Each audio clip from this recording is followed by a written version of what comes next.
So what do we got? Cause of death was catastrophic internal bleeding and blunt force trauma.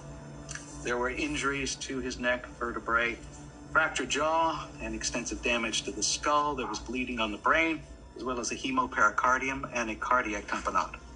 In English, please. Hemorrhaging around the heart. So what could cause that? Like a fall or an attack? Now, the injuries were consistent with the pedestrian being hit at a high rate of speed by a large vehicle. Must have been a truck or an SUV. Was the deceased impaired in any way?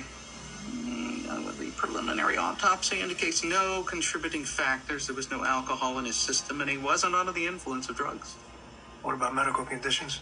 Well, body showed no signs of suffering from any maladies or terminal illness. There wasn't any indication in the preliminary blood work that he was on medication for depression, so I can't think of a reason a relatively healthy man would step in front of a speeding vehicle. Maybe the vehicle was aiming for him. According to CSI, there were no tire tracks or skid marks. So if he was hit by a car, there's nothing to indicate the driver swerved or tried to brake. What about traffic cameras? Unfortunately, it was a rural stretch, not covered by cameras. Well, have them cameras here. There's got to be a building, a gas station, somewhere with a camera. They're already on it. Oh, but there was something interesting. Get this. The guy had 3 IDs on him. You check them out? Yeah, and they're all legit.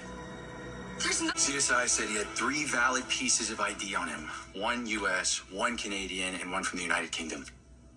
What were the aliases or all the same name? All the same name, which makes it even more confusing. Yeah, especially because you can't be a resident of 3 different countries. CSI is on their way to his hotel room. He was staying at the Metropolitan, registered under the Canadian ID.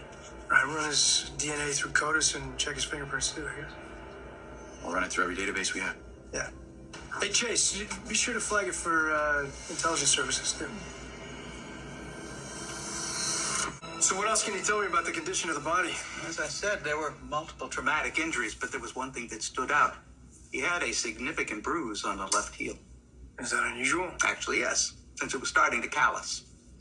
So what does that tell you? It indicates it wasn't a fresh bruise.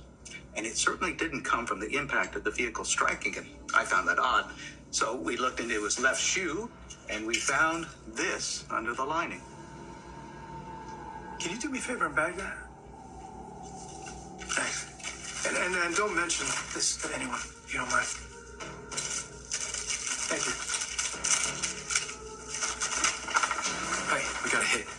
Fingerprints match up with the UK ID, Jameson Forsyth.